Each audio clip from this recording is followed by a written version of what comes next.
Fala pessoal, sejam muito bem-vindos na dica de hoje, e a dica de hoje é especial. Especial por quê? Porque estaremos trabalhando justamente, sem dúvida alguma, o julgado mais importante de 2018 envolvendo Supremo Tribunal Federal e Superior Tribunal de Justiça, especificamente relacionado à importantíssima matéria de execução penal. Cheguei a comentar esse julgado muito importante, repito aqui, lá no meu perfil do Instagram e copiando também no perfil do Insta da escola, da EBEG, mas conforme eu havia prometido, atendendo a pedidos, muitos deles feitos na referida rede social, estou aqui para comentar os diversos aspectos e consequências a partir do entendimento exarado pela terceira sessão do Superior Tribunal de Justiça no recurso especial 1.557.461, oriundo lá do estado de Santa Catarina, publicado, repito, no informativo 621, com o excelente ministro Rogério Schietti Cruz como relator e autor do voto condutor, que gerou por maioria a inovação, repito, a inovação de entendimento que vai despencar em prova de concurso público, inaugurando a sinalização, portanto, desse novo entendimento do STJ, contrapondo-se, pelo menos até o momento, à jurisprudência majoritária do Supremo Tribunal Federal. Então, anota, percebe e me diz se isso não é importante, se não interessa a você e a seu examinador. É decisão da terceira sessão, ou seja, aquela sessão que reúne as duas turmas criminais, quinta e sexta turma, no Superior Tribunal de Justiça, sinaliza uma modificação de entendimento do próprio Superior Tribunal de Justiça e, se não bastasse isso, também marca uma dissociação ou a distinção em relação ao posicionamento, pelo menos até hoje, prevalecente no Supremo Tribunal Federal, ou seja, STJ de um lado e Supremo Tribunal Federal do outro. E qual foi a tese, Pedro, firmada? Então, tatua no braço, tatua na retina e na testa e, se na sua prova houver essa assertiva, ela vai estar correta. De acordo com o novo entendimento do Superior Tribunal de Justiça, repito, diferentemente do Supremo Tribunal Federal, ao menos na data de hoje, a alteração da data base para a concessão de novos benefícios executórios em razão da unificação das penas não encontra respaldo legal. Beleza, mas se fosse só isso que eu tivesse para dizer, eu não precisava estar aqui gravando um vídeo, porque bastaria memorizar, bastaria lembrar dessa assertiva. Só que essa assertiva, essa tese, ela ainda não diz tudo que nós precisamos assimilar para compreender a tamanha importância desse novo entendimento exarado pelo Superior Tribunal de Justiça. Então, no vídeo de hoje, a gente vai tentar esmiuçar sem pressa, didaticamente, todas as repercussões e o caminho até a chegada dessa nova compreensão do STJ. Então vamos apresentar aqui o caso. O caso especificamente, o pano de fundo que eu quero que vocês compreendam é o julgado exarado lá pelo Tribunal de Justiça de Santa Catarina, em face do qual se apresentou o recurso especial que culminou com a apreciação da terceira sessão agora no início de 2018. Disse lá, em apertada síntese, o TJ que considera-se como marco inicial para o cômputo do prazo previsto no artigo 112 da Lei de Execução Penal. Pessoal, a gente não estava falando aqui, no caso concreto, de um crime hediondo, porque se fosse, a gente sabe, vocês sabem que a fração seria diferente. Seria 2/5 ou 3/5, a depender se envolvia reincidente ou não. Em não se tratando de hediondos e equiparados, qual é a fração delineada lá no artigo 112 da Lei de Execução Penal para viabilizar a progressão de regime? 1/6, beleza, beleza. Basta esse critério objetivo, Pedro? Não. Para a progressão de regime, tem o critério objetivo, conforme a gente disse, na Lei de Execução Penal, artigo 112, 1/6 do cumprimento, da pena e, somado a isso, com o aspecto ou requisito subjetivo que é o bom comportamento. Beleza? Progrediu de regime. A data do trânsito em julgado da última condenação, na hipótese em que o somatório das penas agrava o regime de cumprimento. Contudo, em não havendo a referida alteração, mantém-se como marco a data da última prisão. Pessoal, presta atenção aqui. O que é que dizia esse julgado e é o pano de fundo? Aqui adotou-se fundamentalmente uma tese veiculada em alguns precedentes do próprio STJ e também do Supremo Tribunal Federal. Qual é a lógica? Vocês sabem o seguinte, olha, eu estou cumprindo pena, eu fui condenado a uma pena de 5 anos, e aí eu estou cumprindo tal, imagine que eu cumpra 1 ano dessa pena, vamos imaginar 6 anos, melhor, porque fica correto, vamos supor que eu tenha cumprido 6 meses dessa pena. Essa pena, em tese, pelos requisitos fundamentais delineados lá no artigo 33 do Código Penal, ela sugere potencialmente meu início num regime semiaberto. Tranquilo, tranquilo. Mas imagine que depois de cumprido 6 meses dessa pena total de 6 anos, eu seja condenado por outro fato de com trânsito em julgado que insere ou que enseje uma condenação por mais 5 anos. A soma dos 5 anos e meio, 6 mais 6 meses, menos 6 meses, mais 5 anos, vai dar uma pena superior a 8 anos, que vai me caminhar para o quê? Para o regime fechado. É isso que estamos analisando. Essa soma total na execução da pena vai servir de parâmetro para uma eventual regressão. O que o TJSC disse é que essa condenação, ela só vai gerar um novo marco para o cômputo dos benefícios da execução penal se houver essa regressão.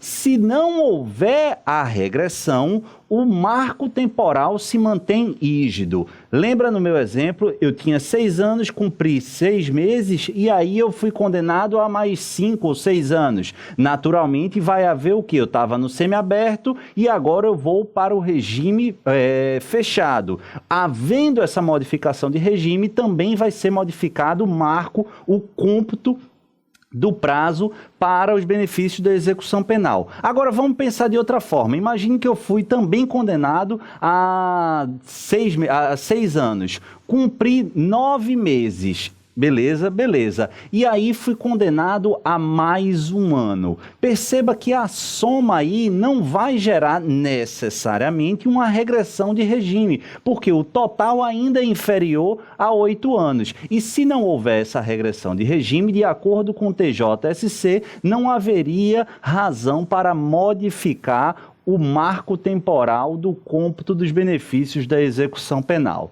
Tranquilo, a coisa vai ficar mais fácil ou mais factível de compreender quando a gente trabalhar um exemplo daqui a pouquinho. A dúvida que se põe e que o STJ foi instado a responder é, olha, quando é que vai haver e se é que vai haver alteração nesse marco de contagem?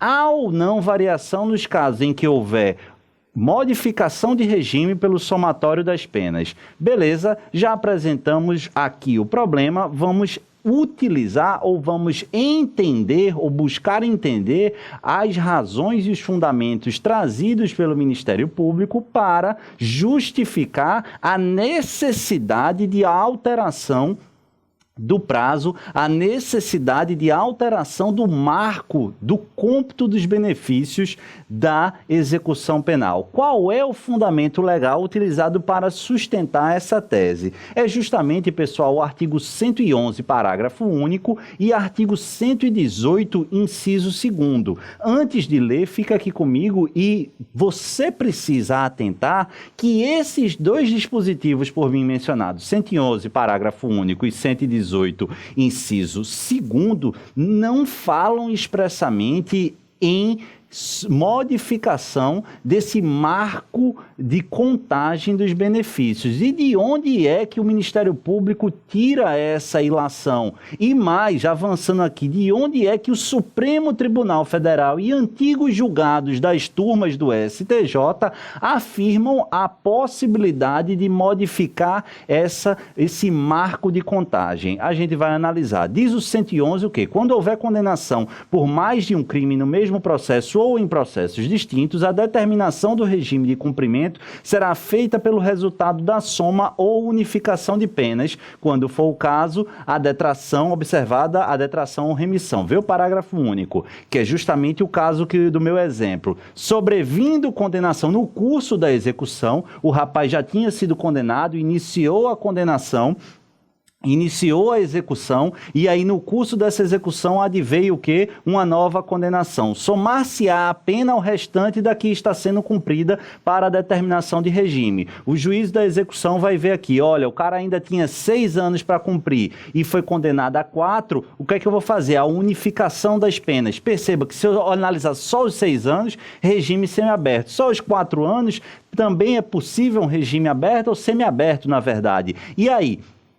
Aberto ou semiaberto, mas sem dúvida alguma, se eu somar 6 mais 4, 10 anos, de acordo com o artigo 33, é regime fechado. É isso que se fala ou que se chama de unificação dentro da execução penal. E diz o artigo 118, inciso 2º, a execução da pena privativa de liberdade ficará sujeita à forma regressiva, com a transferência para qualquer dos regimes mais rigorosos quando o condenado sofrer condenação por crime anterior, cuja pena somada ao restante da pena em execução torne incabível o regime do artigo lá 111. Pessoal, presta atenção aqui, é a mesma coisa. Estou cumprindo pena de 6 anos, fui condenado a mais 4 anos com trânsito em julgado. Fica incompatível quando a gente faz a unificação e a soma, porque 10 anos de pena privativa de liberdade é incompatível com o cumprimento no regime semiaberto. O que é que eu vou ter que fazer? Eu vou ter que justamente unificar e analisar ou reanalisar, o juízo da execução, qual é o regime necessariamente. Nesse caso, haverá o quê? Regressão de regime do semiaberto para o fechado. Tranquilo? Entendeu isso? É basicamente uma revisão. E aí, o que é que eu vou te perguntar? Nesse artigo 111 e nesse artigo 118, inciso 2º, que são utilizados para estruturar e fundamentar, dar supedâneo lógico normativo, a tese do Ministério Público e, muitas vezes, agasalhada pelo STF e o STJ, de que essas condenações definitivas no curso da execução ensejam necessariamente a modificação do marco da contagem dos benefícios da execução penal. Ela é uma conclusão lógica, é uma conclusão extraída da lei ou é uma conclusão sem qualquer respaldo normativo legal? Muito importante termos em consciência que essa é a dúvida que o STJ finalmente, pelo menos dentro da sessão, pôs a dúvida, pois a resposta aparentemente mais segura e definitiva. Definitiva não, mas segura e mais calma e tranquila, pacífica dentro do colegiado. Vou trazer um exemplo ilustrado, inclusive, no voto do ministro Rogério Schietti. Vamos imaginar 2 réus, João e Antônio. Aqui é muito importante. Se você achou, eita, que discussão viajada, que discussão abstrata, fica comigo. Agora vai ficar mais simples. Eu vou trabalhar com as datas bem bonitinho para você entender o problema. Insiste aqui porque isso vai cair nas próximas provas com a certeza que eu estou vivo, tá? João e Antônio foram condenados a 6 anos de reclusão com regime inicial fechado. João iniciou o cumprimento da pena 6 meses antes de Antônio e, após cumprir 1/6 da pena, 1 ano, progrediu ao regime semiaberto. Já Antônio, por ainda não ter cumprido a fração legal, ele só tinha cumprido 1/6 da pena, ou seja, 1/12 da sua condenação, permanece no fechado. Aí tudo bem. Contudo, logo após, advém o trânsito em julgado de nova condenação há 6 anos, não é 6 meses não, tá? Há 6 anos de reclusão em regime semiaberto, transitando em julgado no mesmo dia para João e Antônio. Procedendo à unificação das penas, que unificação, lembra do artigo 111 da Lei de Execução Penal. Remanescem o quê? 11 anos para João, por quê? Porque João tinha 6, e aí cumpriu 1. Tinha 5, houve nova condenação, mais 6 anos. 5 mais 6, 11 anos. E Antônio, ele não tinha cumprido 1 ano, tinha cumprido o quê? 6 meses. 5 meses e meio faltavam da primeira condenação, mais 6 anos, 11 anos e 6 meses para Antônio. E aqui é que vai ficar interessante. Perceba, de acordo com a tese sustentada lá no Tribunal de Justiça de Santa Catarina, e eu repito, há fundamento precedente tanto do STJ como do Supremo Tribunal Federal, sendo essa ainda majoritária lá na Corte Suprema, de que o marco temporal da contagem do benefício da execução penal só vai ser zerado, modificado, recomeçado se houver regressão de regime, beleza? Ou seja, se depois da soma você permanecer no mesmo regime, não vai haver modificação. Isso é muito importante, beleza? Porque se prevalecer essa tese, bem por mim mencionada, que foi a ideia lá trazida no TJ de Santa Catarina, somente o sentenciado que sofreu regressão pela unificação, no nosso exemplo, João, lembra? João tinha 6 anos, cumpriu 1, progrediu para o semiaberto, e aí o que é que aconteceu? Nova condenação, ele regrediu para o fechado, beleza. Aí, nesse caso, ele teve o marco inicial dos benefícios da execução zerado, alterado para a data da condenação. Não se aplicando esse raciocínio a Antônio, visto que permaneceu no regime fechado. Nesse caso, se liga, agora João precisa, para progredir novamente, cumprir 1 ano e 10 meses para ir para o semiaberto. Por que isso, Pedro? Lembra, o que é que acontece aqui? Eu estou diante de quê? Da necessidade de cumprir o critério objetivo de 1/6. Mas 1/6 de quê? Conta o prazo que ele já cumpriu? Não. Por quê? Porque a tese do TJ não se aplica a ele. Na verdade, de acordo com o TJ de Santa Catarina, o que é que vai acontecer? A tese sustentada lá, ele vai zerar. Então, quando ele zera, a contagem ela vai se dar em relação a pena que está faltando. E está faltando quanto? Lembra, ele tinha cumprido 6, ele tinha 6, cumpriu 5, mais 6, 11. Então, ele precisa cumprir 1/6 de 11 anos. Critério objetivo da LEP, que dá justamente 1 ano e 10 meses aproximadamente. E Antônio, Pedro? Agora perceba, antes de ir para Antônio, João precisa cumprir 1 ano e 10 meses. Só que João já mostrou que tem bom comportamento, senão ele não teria progredido. Então perceba que há uma exigência de cumprir 1 ano e 10 meses para uma nova progressão. E Antônio? Antônio, para progredir, como ele não teve modificação de regime, o que é que aconteceu? Vai acontecer que ele precisa cumprir 1/6 de 12 anos. Tranquilo? É justamente o quê? Por quê? Porque como não há alteração do marco interruptivo, ele vai pegar tudo. Então, ele 12 anos, porque ele foi condenado a 6 e já desde o início conta, não zera, e aí soma-se a isso mais 6. Tranquilo? Certo. Só que o que é que acontece? Como é que a gente vai dar o cálculo de Antônio? 1/6 de 12 anos dá justamente 2 anos, tranquilo? Só que ele já cumpriu 6 meses. Aí a gente desconta esses 6 meses e vai dar 1 ano e meio. Perceba que Antônio vai progredir em menos tempo que João. Ele vai passar 1 ano e meio para progredir se tiver, claro, bom comportamento. E João vai precisar de 1 ano e 10 meses. A dúvida que se punha era, isso é justo?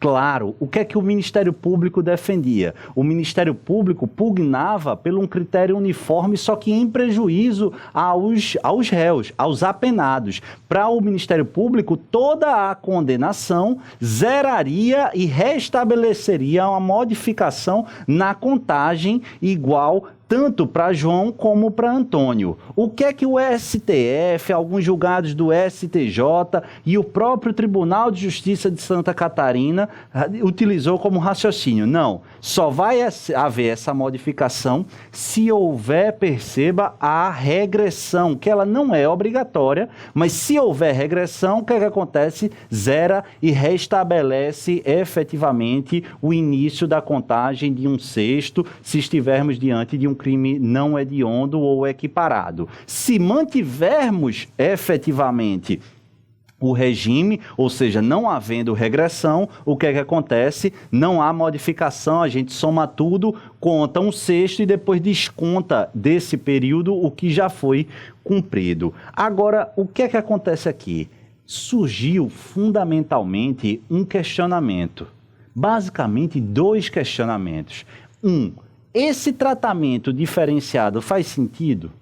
Mas o mais importante não é se faz sentido ou não. O questionamento que eu quero que você assimile para entender o julgado do STJ é: esse tratamento diferenciado e mais a modificação essencialmente do marco de contagem para um benefício da execução penal encontra respaldo normativo legal, afinal, a execução penal é regida, claro, pelo princípio da legalidade estrita. E por que isso, Pedro? Porque essa danada dessa execução penal, ela envolve claramente a gestão de um direito muito caro para o Estado democrático de direito, qual seja a liberdade de locomoção, tranquilo? Ou seja, para evitar o arbítrio estatal, disse, portanto, que a legalidade estrita é a orientação que vai pautar a maior ou menor restrição, não sendo dado ao intérprete e ou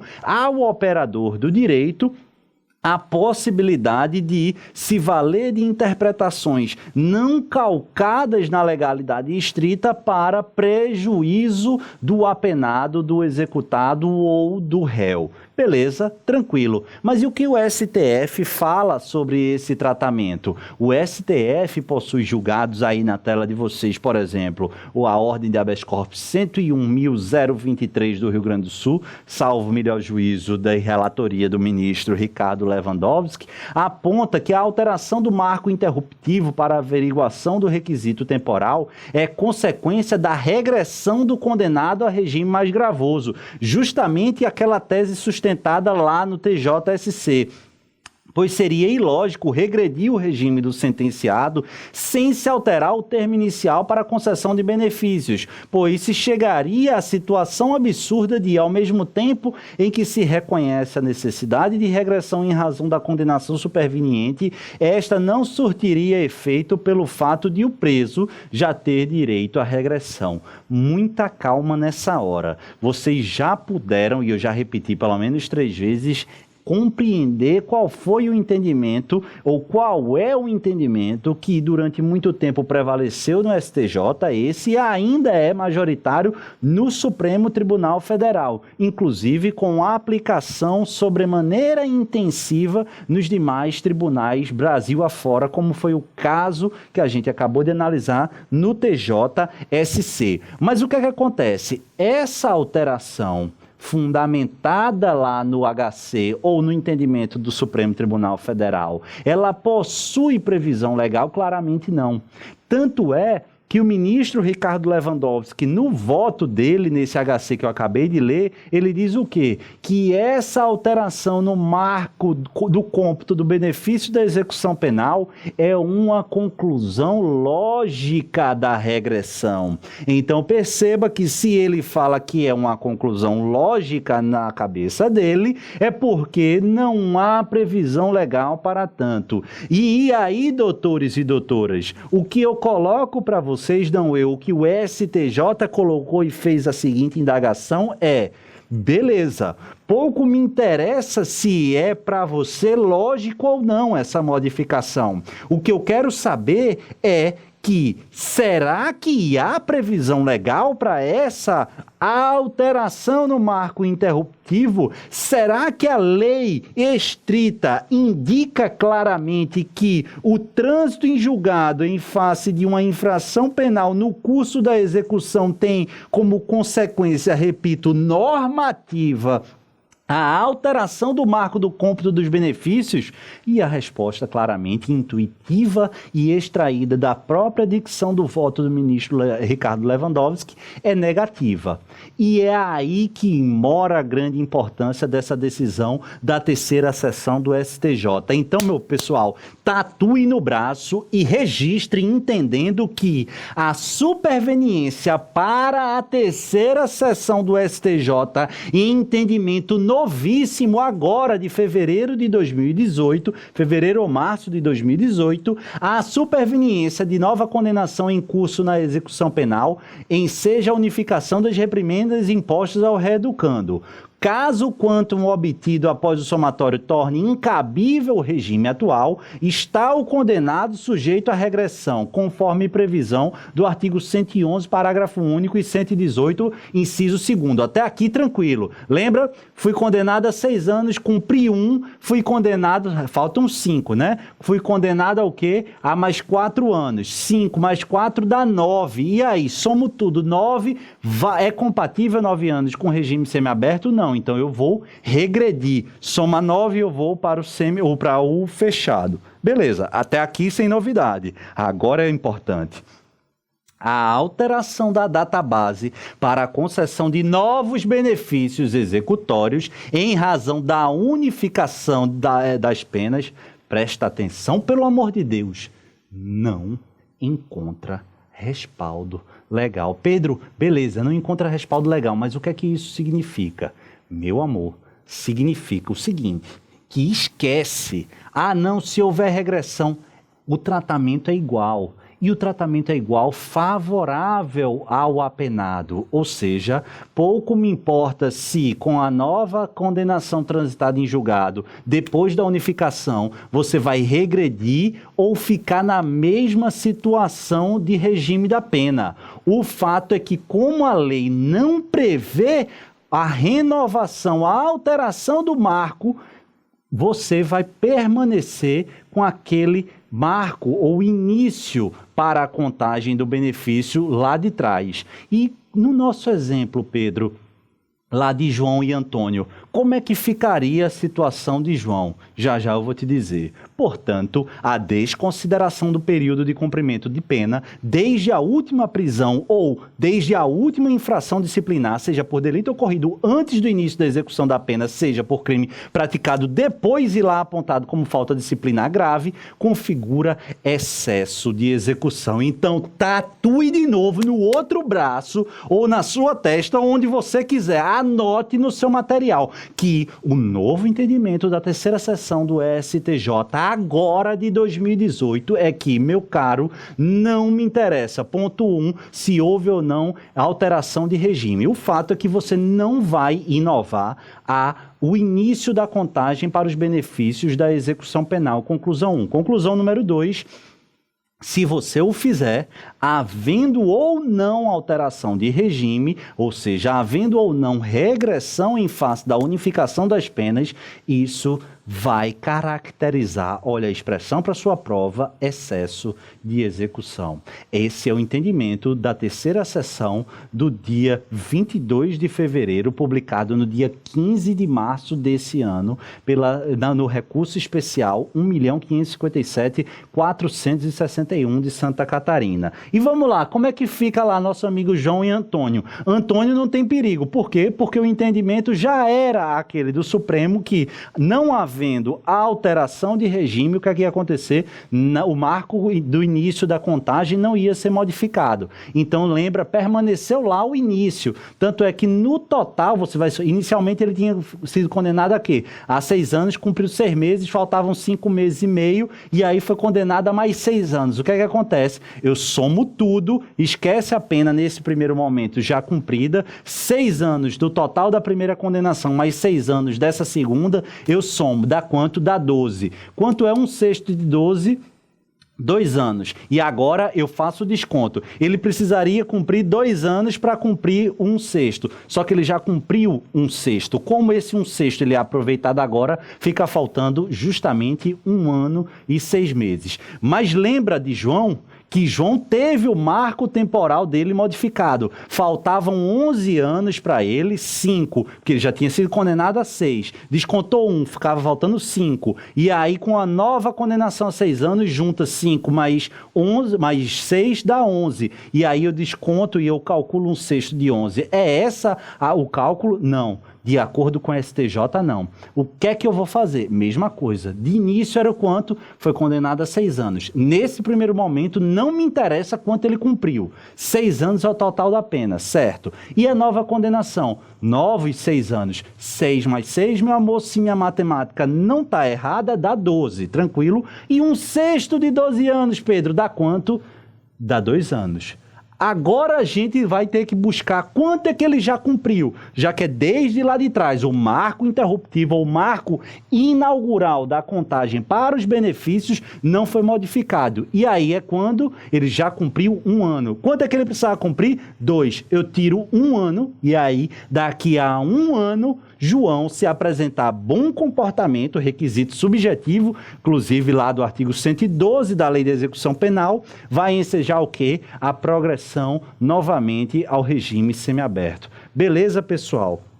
Era isso que eu queria explicar para vocês. A partir de agora eu vou aprofundar um pouco mais outras considerações que foram abordadas ao longo desse julgado. Tudo o que eu vou falar agora, a partir desse momento, é revisão de outros pontos, tá? Mas a novidade é justamente essa. Eu espero do fundo do coração que vocês tenham entendido. Mas fica comigo que a gente vai aproveitar aqui em mais 5, 10 minutinhos de revisar importantíssimos pontos. Anota aí. Imagina, Pedro, se o crime foi praticado posteriormente ao início da execução. Imagina lá a seguinte situação.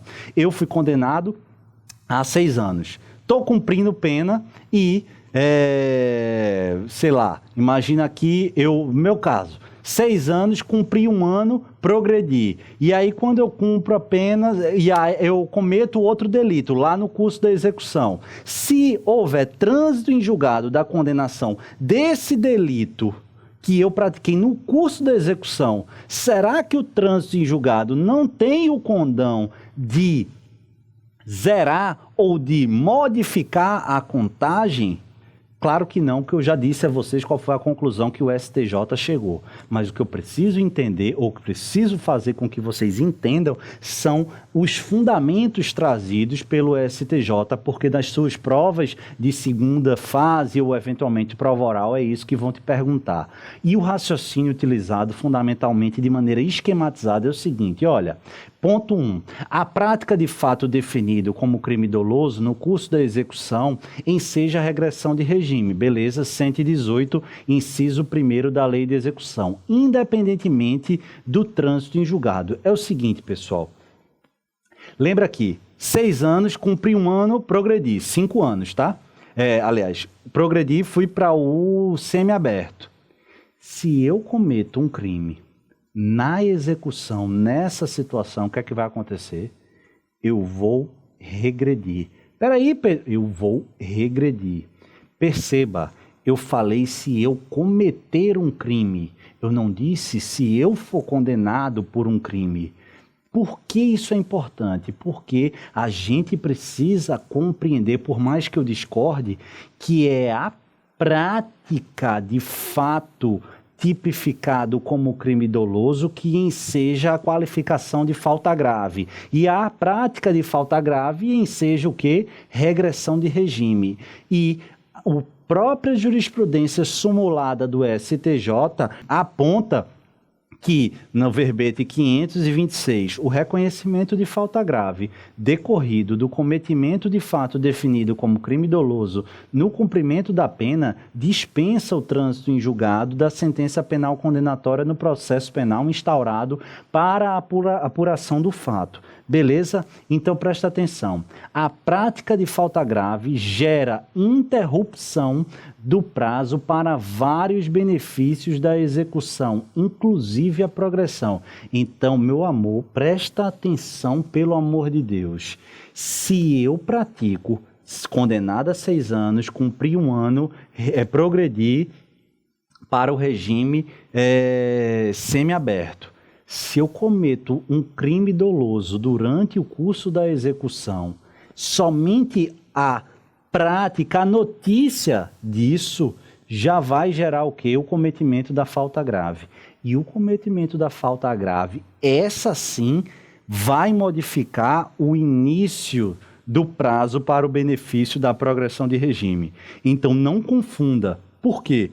Porque o que o STJ falou, e eu vou voltar a isso, é que é o trânsito em julgado dessa condenação, da condenação desse crime que é falta grave, é que não zera, que não altera, mas a prática dele sim altera. Isso é ponto pacífico. Quer ver uma coisa? Lê aqui comigo essas 3 súmulas que eu separei para você.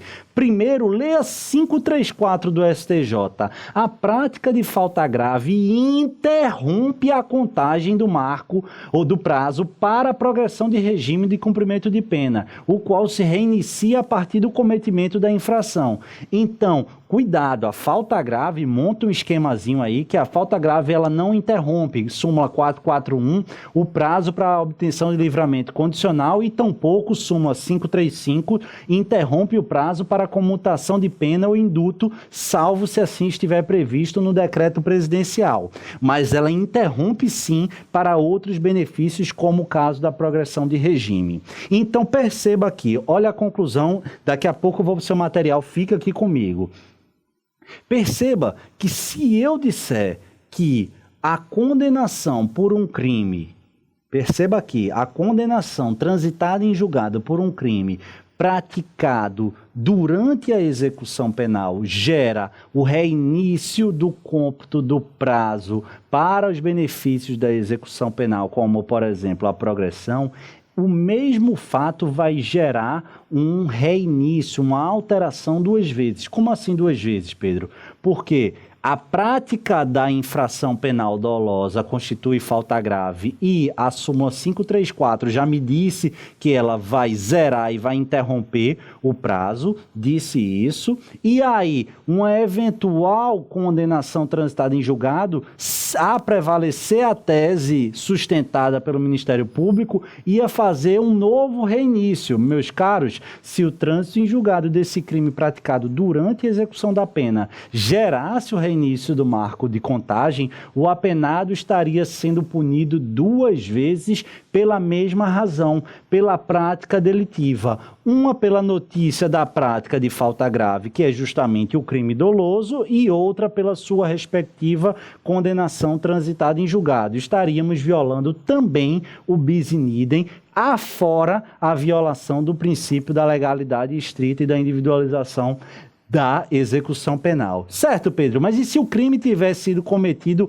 antes do início da execução e o trânsito em julgado durante? Ora, aí com mais razão é que não vai adiantar mesmo. Lembra uma coisa, como a gente fala nas aulas de execução penal. Quando a gente analisa a execução penal, tem que se lembrar de um detalhe. A execução penal, ela está intimamente associada ao quê?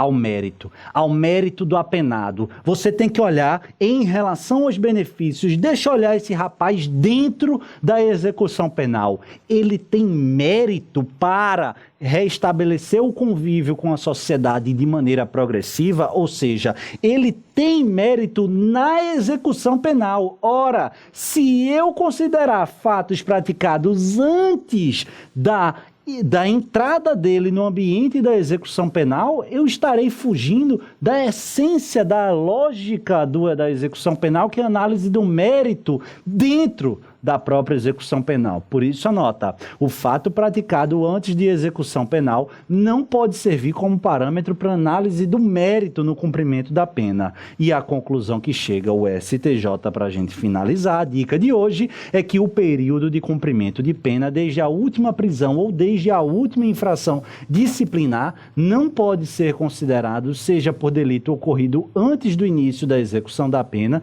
seja por crime praticado depois e já apontado como falta grave, conforme deliberou por maioria de votos, salvo engano foi 6-3, e o ministro Nefi Cordeiro presidiu o julgado lá na terceira sessão, então foram 9 votos, 6 favorável a essa nova tese, 3 em sentido oposto, vindo a estabelecer de maneira um pouco mais tranquila, não posso dizer definitiva, mas esse entendimento do STJ.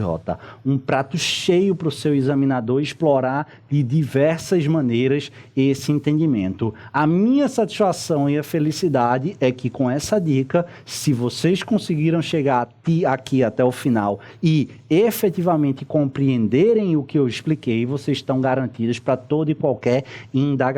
Pessoal, eu sei que o tema é muito difícil, não por outra razão. Eu fiz questão de gravar esse vídeo e disponibilizar gratuitamente para vocês, mas o mais importante aqui é o seguinte: vejam, leiam, assistam quantas vezes quiserem, mas entendam esse tema.